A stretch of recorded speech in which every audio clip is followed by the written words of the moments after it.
सांगा की जयंती से पहले आगरा में पुलिस अलर्ट हो गई है। हंगामे की आशंका को लेकर पुलिस ने इंतजाम किए हैं। आगरा पुलिस ने 1200 हेलमेट और 1000 डंडे मंगवा लिए हैं। उपद्रवियों को काबू में लाने के लिए, काबू करने के लिए मॉक ड्रिल भी बाकायदा की गई है। भड़काऊ पोस्ट डालने वालों को नोटिस भेजे गए हैं।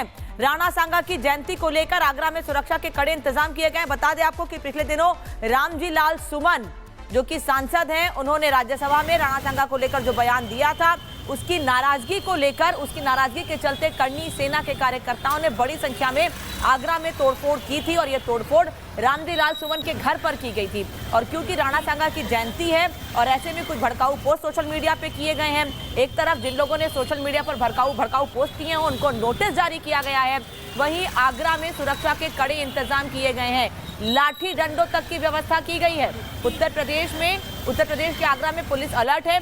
1200 हेलमेट मंगाए गए हैं और 1000 डंडों की व्यवस्था की गई है कि अगर कोई भी आगरा का माहौल खराब करने की कोशिश करता है तो उसके खिलाफ क्या कार्रवाई की जाएगी। लाठी डंडों से भी ये तैयारी है पुलिस की। तो तैयारी जो है साफ तौर पर स्क्रीन पर दिख रही है। फिलहाल आप हेलमेट और डंडों को जरा गौर फरमाइए कि 1200 हेलमेट यानी कि सुरक्षा का पूरा ख्याल रखा गया और दूसरी तरफ डंडे की तस्वीर आपने देखी। तो 3 तस्वीरें हैं। कल राणा सांगा की जयंती है, इसको लेकर आगरा जो पुलिस है वो अलर्ट पर है और जो सपा सांसद जिनकी तस्वीर आप देख पा रहे हैं, बस इन्हीं का विरोध हो रहा है। अजय दुबे हमारे साथ जुड़ चुके हैं। अजय, क्या जानकारी है? हेलमेट और डंडों का इंतजाम तो हो गया है।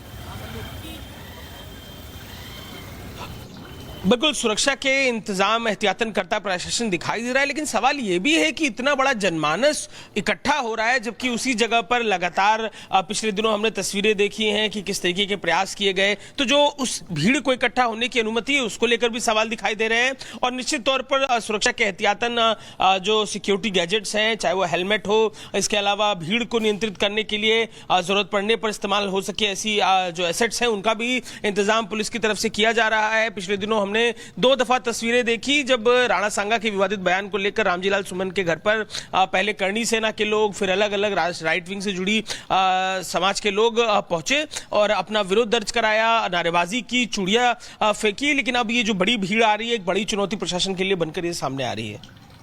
अजय, 1000 लाठी डंडे और 1200 हेलमेट, यानी पुलिस प्रशासन को भी ये लगता है कि अगर कोई माहौल खराब करेगा, पिछले दिनों जैसे हालात बनते हैं, तो उसके खिलाफ कार्रवाई ऐसी ही की जानी है। वापस लौटेंगे अजय आपके पास, आगे आपसे जानकारी लेंगे तैयारियों को लेकर। समाजवादी पार्टी सांसद रामजी लाल सुमन के एक बयान ने उत्तर प्रदेश को सुलगा दिया है। सपा सांसद के राणा सांगा पर दिए बयान पर उत्तर प्रदेश में कानून व्यवस्था की चुनौती पैदा कर दी है। खासकर राणा सांगा की जयंती को लेकर अब आगरा पुलिस के हाथ पांव फूले हुए हैं। पूरी खबर क्या है और तैयारी क्या है प्रशासन की, इस रिपोर्ट में देखिए।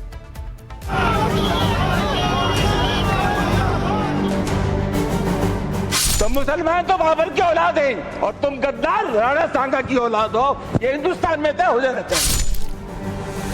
सपा सांसद के इसी बयान ने एक बार फिर यूपी के सुलगने का इंतजाम कर दिया है। राज्यसभा में हिंदू राजा राणा सांगा को गद्दार बताकर समाजवादी पार्टी के सांसद रामजी लाल ने जो विवाद खड़ा किया, वो अब उत्तर प्रदेश में महासंग्राम की वजह बनता दिख रहा है। करणी सेना आगरा के इत्मादपुर देहात में 12 अप्रैल को राणा सांगा की जयंती मनाने का ऐलान कर चुकी है, जिसे लेकर आगरा पुलिस अब अलर्ट मोड में आ गई है। पुलिस को आशंका है कि राणा सांगा की जयंती पर विवाद भड़क सकता है और वहां कानून व्यवस्था की चुनौती पैदा हो सकती है। राणा सांगा की जयंती पर अलर्ट मोड में यूपी पुलिस। करणी सेना ने की समर्थकों से जुटने की अपील, समर्थकों से भाला तलवार हथियार लाने की भी अपील। बवाल से निपटने के लिए तैयार आगरा पुलिस। मंगवाए गए 1200 हेलमेट, 1000 डंडे और बॉडी प्रोटेक्टर। दरअसल आगरा पुलिस को 12 अप्रैल यानी शनिवार को राणा सांगा की जयंती पर बवाल भड़कने की आशंका है, क्योंकि सपा नेता रामजी लाल के हिंदू राजा राणा सांगा पर दिए गए आपत्तिजनक बयान के बाद जहां करणी सेना के समर्थकों ने सांसद रामजी लाल सुमन के घर पर हमला किया था, तो वहीं प्रदर्शनकारी पुलिस से भी भिड़ गए थे, जिसके बाद वहां छिड़े संग्राम में कई पुलिसकर्मी घायल भी हुए थे। लेकिन इतना कुछ होने के बावजूद करणी सेना के समर्थक और क्षत्रिय समाज के लोग शांत नहीं हुए हैं। इसी कड़ी में करणी सेना के समर्थकों ने विवाद को हवा देते हुए सोशल मीडिया पर भड़काऊ पोस्ट भी डाले और समर्थकों से राणा सांगा की जयंती पर हथियार लेकर आने की अपील कर दी। हालांकि राणा सांगा की जयंती पर आगरा युद्ध का मैदान न बन जाए, इसे ध्यान में रखते हुए आगरा पुलिस ने करणी सेना को शहर में राणा सांगा की जयंती मनाने की अनुमति नहीं दी, लेकिन बाद में अहमदपुर देहात में कार्यक्रम की अनुमति दे दी गई है। लिहाजा अब पुलिस को डर सता रहा है कि कहीं राणा सांगा की जयंती पर होने जा रहा कार्यक्रम रण का मैदान न बन जाए। यही वजह है कि अब आगरा पुलिस भड़काऊ पोस्ट डालने वालों की पहचान करके उनके घरों में नोटिस चिपका रही है और किसी भी तरह की अप्रिय स्थिति से निपटने के लिए कमर भी कस रही है।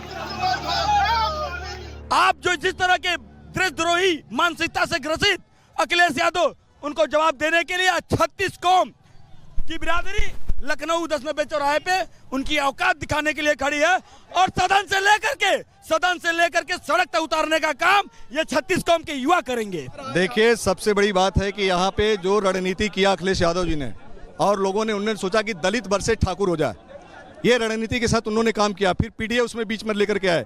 लेकिन मैं आपके माध्यम से कहना चाहता हूँ कि क्षत्रिय समाज के साथ सर्व समाज है।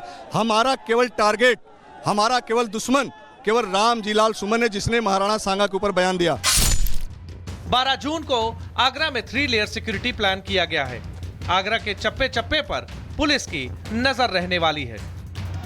आगरा पुलिस इसलिए भी एहतियात बरत रही है क्योंकि गुरुवार को ही करणी सेना के समर्थकों और क्षत्रिय समाज के लोगों ने गांव रामगढ़ी में भूमि पूजन किया और वहां कार्यक्रम के लिए टेंट लगाने का काम भी शुरू कर दिया है।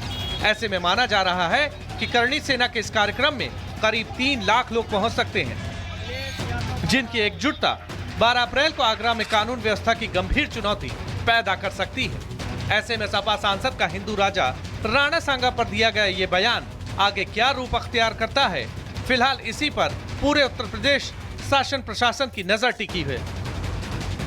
Bureau report, Republic Bharat.